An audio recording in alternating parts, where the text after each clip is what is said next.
Hello friends and welcome to Sleepy Classes in your big news of the day, जहाँ पे हम आज discuss करेंगे गलवान वैली को। राइट, गलवान वैली जहाँ पे 15 जून की रात को there was a violent scuffle between India and China and 20 of our really brave soldiers were martyred there. ठीक है, साथ ही हम एनालाइज करेंगे कि किस तरह से ये चाइनीज़ ब्रिंकमैनशिप है, क्या है ये ब्रिंकमैनशिप, इसको किस तरह से समझा जाना चाहिए एंड क्या ये एक आइसोलेटेड इंसिडेंट है, और अगर नहीं है तो किस तरह से ये पूरी दुनिया की एक ये जो ग्रेट गेम चल रही है amongst the powers of the world, इसमें ये किस तरह से बैठता है, क्या इसका कॉन्टेक्स्ट है। राइट, तो इसको समझना बहुत ज़्यादा ज़रूरी हो जाता है। Now to start with the important bit is कि ये वायलेंस हुई क्या। ठीक है, अब टेंशंस जो थे चाइना बॉर्डर पे वो काफ़ी टाइम से स्पाइक कर रहे हैं, specially May onwards, and they have been the highest since 1962 जब वॉर हुई थी इंडिया एंड चाइना के बीच में, जहाँ पे 20 ऑफ अ ब्रेव सोल्जर्स जो है मार्टर हुए, including an Indian commanding officer. Right, जो कि गलवान वैली में जो है मार्टर हुए after a 6 week long stand off, जो कि चाइना की पीपल्स लिबरेशन आर्मी के साथ था। Now if you can see this map, यहाँ पे जो है आप देख सकते हैं कि ये गलवान वैली आखिरकार है क्या।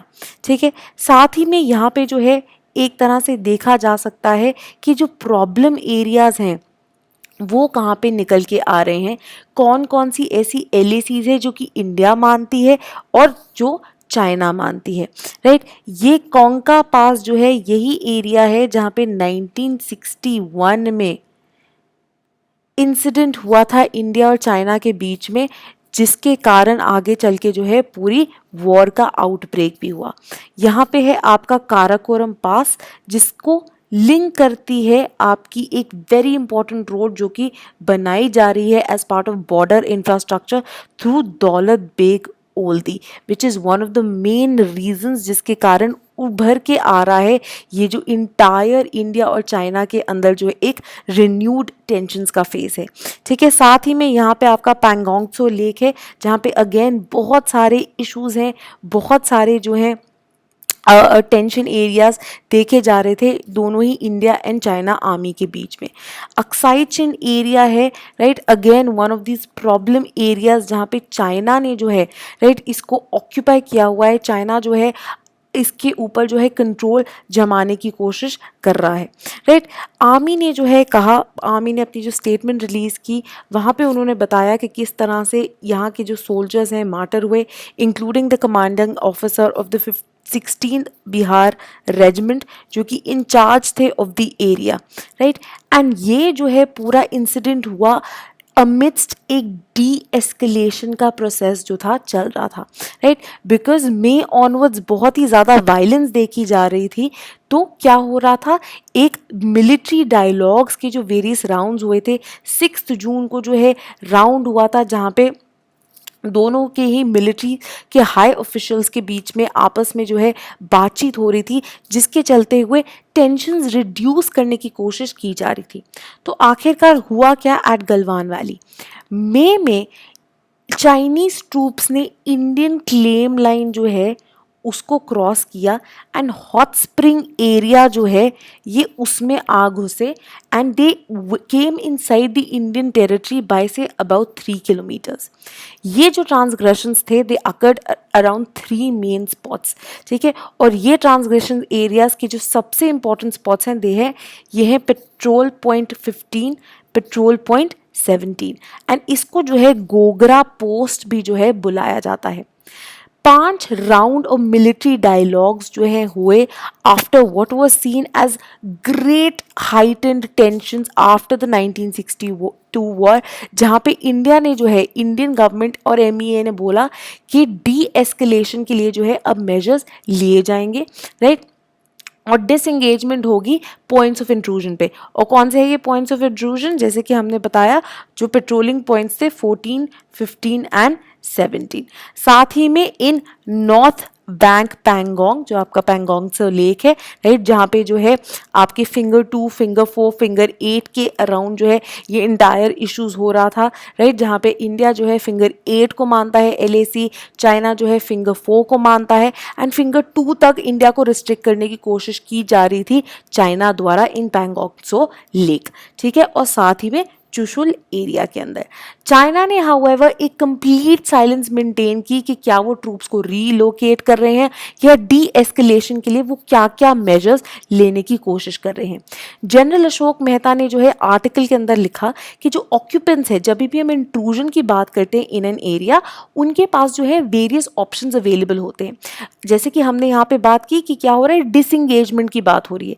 क्या है ऑप्शंस अवेलेबल? आप डिसंगेज कर सकते हैं, या आप डी इंडक्ट कर सकते हैं, या आप विड्रॉ या पुल बैक कर सकते हैं अपने ट्रूप्स को, राइट, जब तक जो इंट्रूडेड एरिया है वो विकेट नहीं हो जाता इंटायरली, एंड LAC की बियॉन्ड जो है, जो चाइना आए हुए हैं, वो वापस नहीं चले जाते।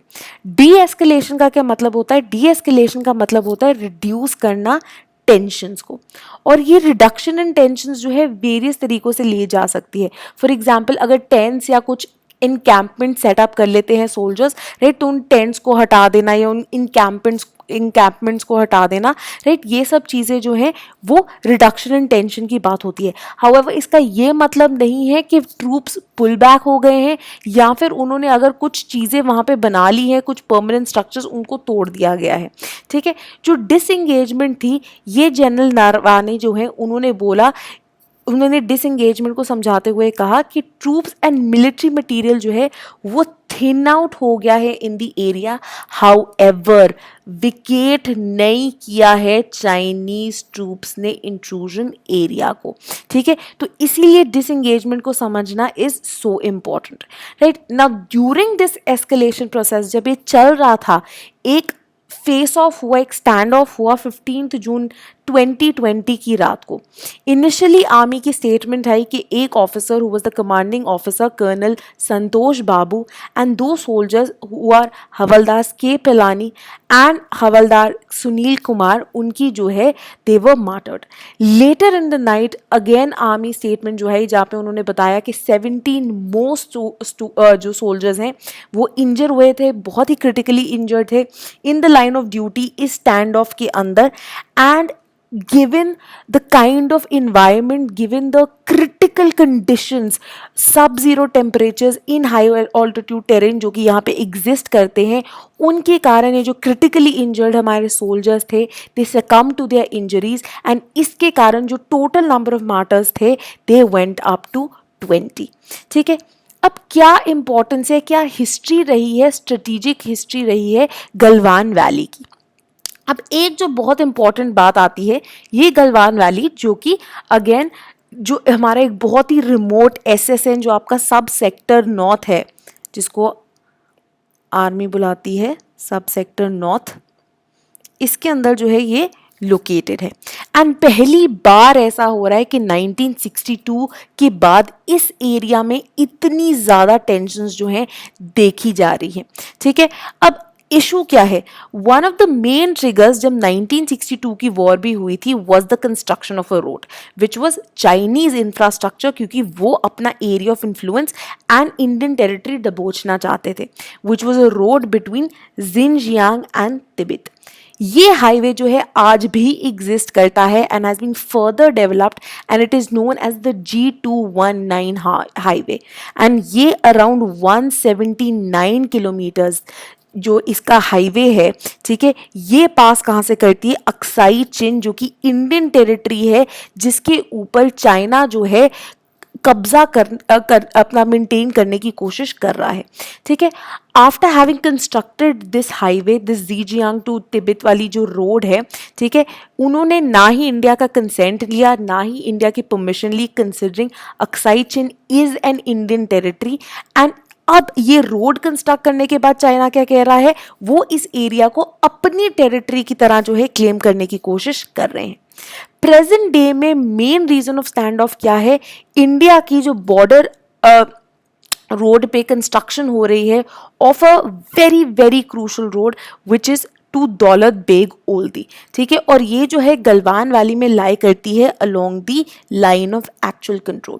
ये जो दुर्बयक श्योक DBO रोड है, ये इनफैक्ट अभी कोई फ्रेश कंस्ट्रक्शन नहीं है, right. For more than 15 years ये कंस्ट्रक्शन जो है चलती आ रही है एंड चाइना ने अभी तक कोई ऑब्जेक्शंस जो हैं इस पे रेज नहीं किए थे, ठीक है। तो आप यहाँ पे देख सकते हैं कि ये जो है ये श्योक रिवर है which lies very close to the LAC and ये जो है is the road that India is constructing, ठीक है। यहाँ पे ये जो है is your गलवान का एक flash point which is a patrolling point 14, ठीक है। अब ये जो है 255 किलोमीटर रोड जो इंडिया कंस्ट्रक्ट कर रहा है, जैसे कि बताया गया, ये ऑलमोस्ट ये पैरेलल जो है जा रही है to the LAC and extend करती है up to the base of Karakoram pass, right. Again extremely crucial. अगर अब ये क्या स्ट्रेटेजिक इंपॉर्टेंस है इस रोड की, जब ये कंप्लीट हो जाती है ये रिड्यूस कर देगी जो ट्रैवल टाइम है ले टू DBO का, राइट, फ्रॉम प्रेजेंट डे जो 2 दिन लगते हैं यही जाने के टू जस्ट 6 आवर्स। तो मोबिलाइजेशन फटाफट हो सकती है, इंपॉर्टेंट चीज़ें जो हैं और जल्दी पहुंच सकती हैं एंड वेरी वेरी इंपॉर्टेंटली कि ये जो LAC है जो यहाँ पे एग्जिस्ट करती है और ये जो रोड अगर कंस्ट्रक्ट हो जाएगी which is a very strategically placed road, ये ब्लॉक कर पाएगी ये जो पीपल्स लिबरेशन आर्मी है कि ये वेस्टवर्ड ना मूव कर सके। कभी भी अगर ये ऐसे कोई गड़बड़ एरिया कभी भी कुछ ऐसे गड़बड़ स्टेप्स उठाने की कोशिश करते हैं बिटवीन चुशुल एंड आपका अगेन दौलत बेग ओल्दी, ठीक है। ये जो गलवान वैली है ये कनेक्ट करती है श्योक को, जो रिवर श्योक है ऑन द रोड जो कि अंडर कंस्ट्रक्शन है एंड लाई करती है again between DBO and Chushul to the south, जो कि अगर आप पैंगोंगसो की तरफ देखें, ठीक है, जो कि अनदर हॉटस्पॉट रहा है। जैसे कि हमने बात की, एक और हमने वीडियो में इसमें समझाया भी हुआ है कि क्यों जो है ये हॉटस्पॉट बन के आ गया है और एक कन्वीनियंट एक्सेस भी देता है ये to Shyok and to the areas जो कि इसके बियॉन्ड है। साथ ही में जो कंट्रोल है रिज लाइन की जो कि लाई करता है अलोंग द गलवान वैली, ये अलाउ करेगा domination of the road also. साथ ही में क्योंकि ये ईस्टवर्ड भी जो है देख सकता है, तो जो कंट्रोल है ऑफ द रिवर जो गलवान वैली, ये एक्सेस देगा to the Aksai Chin plateau which is again a very problematic area, जिसके थ्रू आपकी ये ज़ीजियांग टू तिब्बत का हाईवे पास करता है। Now given this entire situation you get to know why is this place so strategically important for both India and China. अब क्या और history रही है, ये जो इंटायर रिवर वैली है it is named after Ghulam Rasool Galwan, ठीक है, जो कि एक लद्दाखी एक्सप्लोरर थे ले से, जिन्होंने पहली बार एक्सप्लोर किया था इस इंटायर रिवर का जो पूरा कोर्स है। 1899 में ये पार्ट थे of a British expedition team जिन्होंने सारे एरियाज एक्सप्लोर किए थे to the north of Chang Chenmo valley. जब उन्होंने जो है ये अननोन, जो कि तब अननोन होती थी गलवान वैली, उसको डिस्कवर किया। It is one of those very few places in fact in the world जो कि नेम किए गए हैं under after N indigenous explorer जिन्हें इनको जो है डिस्कवर किया था। यूजुअली नहीं तो जो ब्रिटिश एक्सप्लोरर्स थे उनके बिहाइंड ही जो है उनके बाद ही जो उनका नेम किया कर दिया जाता था। गलवान रिवर जो है is to the west of China की जो 1956 में उन्होंने क्लेम की थी जो line in Aksai Chin. However 1960 में चाइना ने अपना क्लेम जो है वेरी कन्वीनियंटली चेंज कर लिया and instead of the original claim they move the claim westwards of the river, जो कि जो माउंटेन रिज है जो कि एडजॉइन करता है श्योक रिवर वैली के, उन्होंने बोला ये है जिसको हम लाइन मानते हैं। तो इंडिया ने to sort of counter them establish किए कुछ military post in this sector. जब 1962 की वॉर हुई थी तो जो इंडियन पोस्ट थे इस गलवान सेक्टर में दे वर अटैक्ड एंड ओवरवेल्म कर दिए गए थे बाय द चाइनीज ट्रूप्स, जिसके कारण अगेन बहुत सारी कैजुअलिटीज हुई थी एंड कुछ प्रिजनर्स ऑफ वॉर भी जो है वो लिए गए थे। इसके बाद से हाउएवर पोस्ट द 1962 वॉर ये sector till now till this recent incident जब मई ऑनवर्ड्स चाइना ने दोबारा इंकर्जन एंड इंट्रूजन शुरू कर दिए, काफी डोरमेंट रहा था। ठीक है, अब क्या है ये इंटायर इशू? रीसेंट टाइम्स में भी हम देखते हैं जैसे कि 1962 में उन्होंने किया, जिसको हम बोलते हैं cartographic imperialism, that very conveniently उन्होंने जो 1956 की क्लेम लाइन थी उसको मूव कर दिया much westwards into the Indian territory. ये जो है माना जाता है कार्टोग्राफिक इंपीरियलिज्म, जो कि चाइना बहुत जगह करने की कोशिश करता है। ठीक है, ईस्टर्न फ्रंट में ये इंडिया के साथ करने की कोशिश करता है, वही वेस्ट में ये साउथ चाइना सी में भी जो है करने की कोशिश कर रहा है। अगर रिसेंट ईयर्स में देखा जाए तो 2002 में जब एक एक्सपर्ट ग्रुप की मीटिंग्स चल रही थी, तब चाइना ने क्या किया, एक जो क्लेम लाइन थी वेस्टर्न सेक्टर में उसको और अलग दिखा दिया from what is existed on ground 1962 onwards भी। अगेन 2007 में ये इशू उठा जब चाइना की जो बॉर्डर का परसेप्शन था कि बॉर्डर कहाँ पे लाए करता है, in Depsang in Ladakh sector in Sikkim, right, वो भी जो है उन्होंने वेरी कन्वीनियंटली अपने हिसाब से जो है चेंज कर दिया विदाउट कंसल्टिंग इंडिया। 2017 में अगेन जो डोकलाम का इशू उठा था on the tri junction between China, Bhutan and India, ये भी जो है तभी उठा था जब चाइना यूनिलैटरली जो है उन्होंने एक चेंज ऑफ बाउंड्री सी किया था इस डोकलाम एरिया के अराउंड। ठीक है, साथ ही में 2006 ऑनवर्ड्स एक बहुत ही ज़्यादा सर्ज देखा जा रहा है। तो चाइना क्या है, हिपोक्रेसी की दिखा रहा है कि जब इंडिया अपने बॉर्डर कंस्ट्रक्शन करती है तो they have huge problems, but China खुद जो है मैसिवली जो है इन्वेस्ट कर रहे हैं in border infrastructure, in infrastructure, defence infrastructure all along the line of actual control since 2006, especially on the Chinese side. ठीक है, अब क्या है ये इंटरनेशनल रिलेशंस की टर्म में अगर समझा जाए तो चाइना और चाइना की जो इंट्रूजन्स देखी जा रही है उनको हम दो आइडिया से समझ सकते हैं।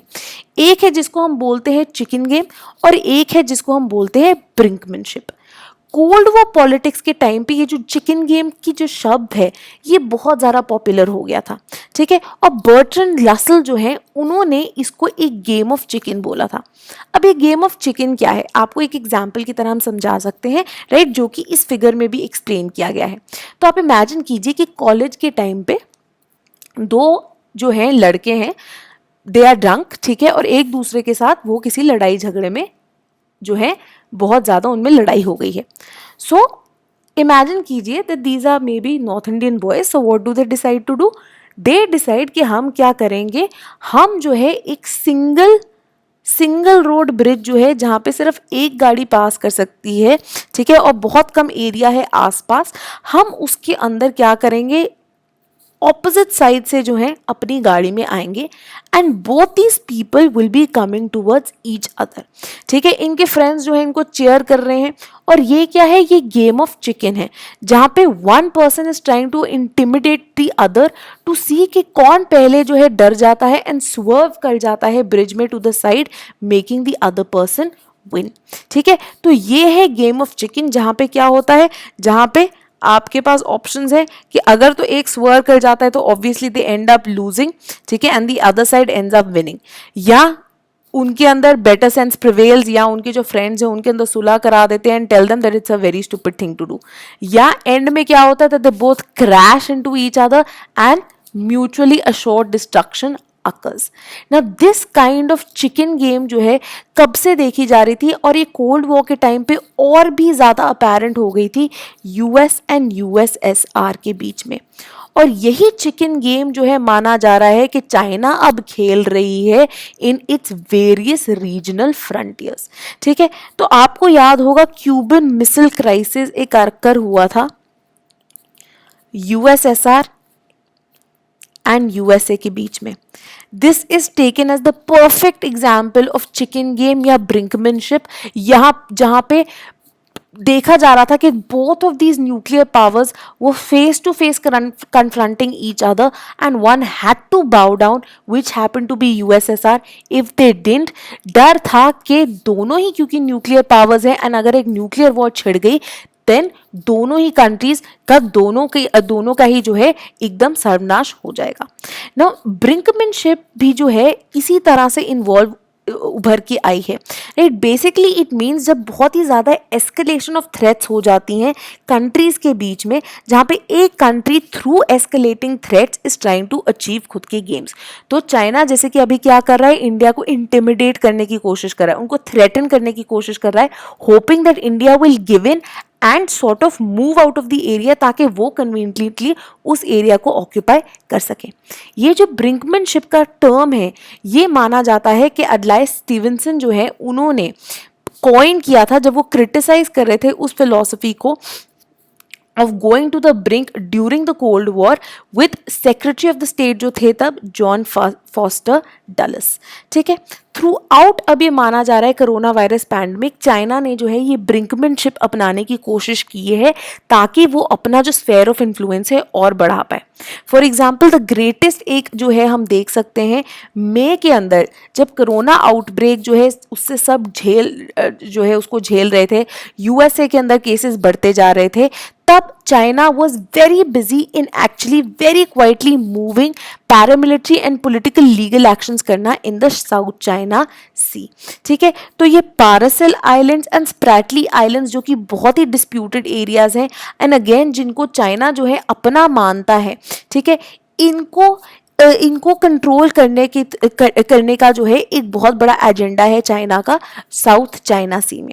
तो ये क्या करना चाहते हैं बीजिंग कहते हैं कि बेसिकली वो इम्पोज करना चाहते हैं बाकी सारी कंट्रीज को डिनाई करके उनके क्लेम्स, एक ये 9 लाइन, ये जो है ये आपकी 9 लाइन है, राइट। और वो कहते हैं कि ये जो है एक अनरिकॉग्नाइज्ड बाउंड्री जो कि आपकी यूएन क्लॉज जो है जो convention on law of the sea है वो नहीं मानती इसको, कोई जो है इंटरनेशनल बॉडी इसके साथ नहीं खड़ी है, कोई भी इंटरनेशनल बॉडी चाइना का क्लेम नहीं मानती है, बट चाइना कहती है कि आई वांट दिस 9 लाइन, और अगर ये बाउंड्री के ऊपर इनका कंट्रोल आ गया, ये जो है nearly makes up 85% of the south China sea and importantly most of it जो है इंटरनेशनल वाटर्स हैं एंड जिससे 3.4 ट्रिलियन डॉलर्स वर्थ के जो गुड्स हैं, जो इकोनॉमिक गुड्स की मूवमेंट है वो होती है एंड अभी जब तक चाइना का कंट्रोल नहीं है फ्रीली है, ठीक है। तो एक तरह से ये साउथ चाइना सी भी जो है यहाँ पे ब्रिंकमैनशिप के through by intimidating its other more nervous partners जो है जो इसके नेबर्स हैं उनको जो है इंटिमिडेट करके जो है ये कंट्रोल सीख करना चाहता है। वही ऑन दी अदर हैंड जो इंटेंसिफिकेशन है चाइना और इंडिया के बीच में, वो भी चाइनीज ब्रिंकमैनशिप का जो है एग्जाम्पल देखी जा सकती है। इनफैक्ट प्रोफेसर मोहम्मद अयूब इन्होंने एक बहुत ही क्रूशल आर्टिकल लिखा था हिंदू में, और उन्होंने बोला था कि आपको इस इंसिडेंट को एक आइसोलेटेड इंसिडेंट की तरह नहीं देखना, but in fact you have to understand कि it is in a larger context, ठीक है। लार्जर कॉन्टेक्स्ट क्या है, आप देखिए चाइना जो है कितनी प्रॉब्लम्स इंटरनली भी सह रहा है। पहली चीज तो क्या हुई है, पहली चीज obviously it's an authoritarian regime जहां पे जो आपके जी जिनपिंग है उनको एक कोर आफ्टर माओ एक जो बहुत बड़ी उपलब्धि दी गई है which is to Xi Jinping, जिनको कोर लीडर, ठीक है, कोर लीडर मतलब ये एक ऑल पावरफुल लीडर है, ये जो है माना गया है, ठीक है। ये जो है डिक्लेयर किया गया बाय द कम्युनिस्ट पार्टी, ठीक है, जिसको ये बोलते हैं हेक्सेन, राइट। सो ये बहुत क्रूशियल है। अब क्या हो रहा है, कोविड-19 का पैंडमिक हुआ, राइट, अभी भी जो है केसेस आ रहे हैं चाइना के अंदर, at the same time they are witnessing a drop in the economic growth. वहीं on the other hand Hong Kong के अंदर major protest are happening against the law जो कि अलाउ करता है एक्सट्रेडिशन टू द मेनलैंड। तो एक जो चीज देखी जाती है कि जब भी घर के अंदर डोमेस्टिकली ऐसे प्रॉब्लम्स अराइज होती हैं, what do, external adventurism bye attacking your immediate neighbour, जिनको जो है आप थ्रेट कंसीव करते हैं, what do, you heighten ultra nationalism, ताकि अंदर की जो प्रॉब्लम्स है उससे आपकी जनता जो है डिस्ट्रैक्ट हो सके। ठीक है, सो इससे जो है ये माना जा रहा है कि ये एक साइन की तरह देखा जा सकता है। फॉरेन पॉलिसी में बहुत इंपॉर्टेंट आर्टिकल आया था जहां पे उन्होंने बोला कि this may be a sign कि कम्युनिस्ट पार्टी ऑफ चाइना जो है इज फीलिंग इंक्रीजिंगली थ्रेटन्ड, दोनों ही domestically, right, because of all these reasons, because of the COVID-19 pandemic, economic growth, especially जब आपको political liberties नहीं मिल रही, what do you depend on? Economic liberties, right, आपकी जो economic growth है and economic benefits, तो जैसे जैसे benefits जो है नीचे आ रहे हैं वैसे वैसे अथॉरिटेरियन regime कितना ज़्यादा एक तरह से कर्ब करता है आपकी लिबर्टी को, वो जो है और भी ज़्यादा अपेरेंट हो जाता है। और साथ ही में Hong Kong protest eight the same time externally भी जो है वो बहुत सारी प्रॉब्लम्स जो है फेस कर रहा है। एक बैकलैश विटनेस किया गया था चाइना के अगेंस्ट आफ्टर द कोविड-19 pandemic, specially by the US, जहाँ पे ट्रम्प लेड गवर्नमेंट जो है उन्होंने कहा that China didn't do enough to control the pandemic, to control the spread of the pandemic. साथ ही में इससे पहले भी जो ट्रेड वॉर है जहाँ पे ट्रम्प प्रेसिडेंसी के अंदर इकोनॉमिक सैंक्शंस जो है इम्पोज किए जाने की कोशिश कर रही है and vice versa is been done by China on US. साथ ही में यूएस ने जो है सपोर्ट जो है ताइवान की तरफ स्पेशली थ्रू आर्म सेल्स बढ़ा दिया है। सो एक तरह से डोमेस्टिकली एंड एक्सटर्नली दोनों ही जगह China is feeling challenged. So how do you combat this challenge? By showing that you have great hard power. So it is taking to bullying both in the South China Sea and now against India as well. ठीक है, सो एक तरह से ये larger context को समझना बहुत ज़्यादा ज़रूरी हो जाता है। साथ ही में ये भी माना जा रहा है कि ये जो इंटायर चाइनीज स्ट्रैटेजी है एक तरह से अब हमेशा क्या होता है, चाइना जो है एक रीजनल पावर तो बन गया है बट एक सुपर पावर बनने के लिए वो भी अपना स्फेयर ऑफ इन्फ्लुएंस जो है बढ़ाना चाहता है। तो in fact what US had done when it was a rising power, that is a similar kind of strategy that even China is trying to adopt, जहां पे वो खुद का version of a Monroe doctrine बनाना चाहते हैं। ये मुनरो डॉक्ट्रिन क्या थी? एक 19th सेंचुरी पॉलिसी थी जो कि यूएस ने अपनाई थी, जहां पे उन्होंने बोला था कि ना ही सिर्फ north America but even south America जो है मेरा स्फेयर ऑफ इन्फ्लुएंस है, और अगर किसी ने यहाँ पे घुसने की कोशिश की तो क्या होगा, तो मेरे से उनको जो है पंगा ले रहे होंगे वो, and I will come and drive them out. और इसी के थ्रू जो है उन्होंने दोनों ही South America and North America से जितनी यूरोपियन पावर्स थी उनको निकाल फेंका। सिमिलरली आज के कॉन्टेक्स्ट में बीजिंग थ्रू बुलिंग जो है अपना एक स्फेयर ऑफ डिसाइसिव इन्फ्लुएंस जो है बनाना चाहता है दोनों ही अपनी eastern and frontier eastern and western frontiers में। तो ये इंडिया और चाइना का फेस ऑफ जो है लद्दाख में, ये इनफैक्ट देखा जाना चाहिए as a part of a much larger great game जो कि अब चाइना खेल रहा है विद यूएस। ठीक है, तो जैसे जैसे वर्ल्ड की पोलैरिटीज चेंज होती हैं कि from a unipolar world will it again become a bipolar world, और is there a scope of multipolar world, that seems to be seen. ठीक है, अभी वो देखा जाएगा, क्योंकि चाइना क्या कोशिश कर रहा है, वो कन्फ्रंट करने की कोशिश कर रहा है कि आप देखो अपने रीजन में मैं भी पूरा डोमिनेंट पावर हूँ, मैं भी एक रीजनल पावर हूँ, और मैं यूएस को जो है एकदम फेस ऑफ में यूएस के साथ भी कर सकता हूं।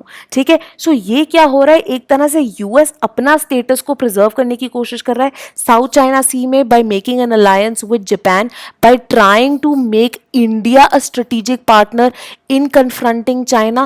देयर इज चाइना क्या है, चाइना एक रिविजनिस्ट पावर है जो कि अटेम्प्ट कर रहा है कि वो यूएस की जो रीजनल डोमिनेंस है even in Asia and Indo Pacific उसको कंप्लीटली एलिमिनेट कर पाए, और जो है अपने आप को not just a regional super power but in fact एक ग्लोबल सुपर पावर के रूप में जो है इस्टेब्लिश कर पाए।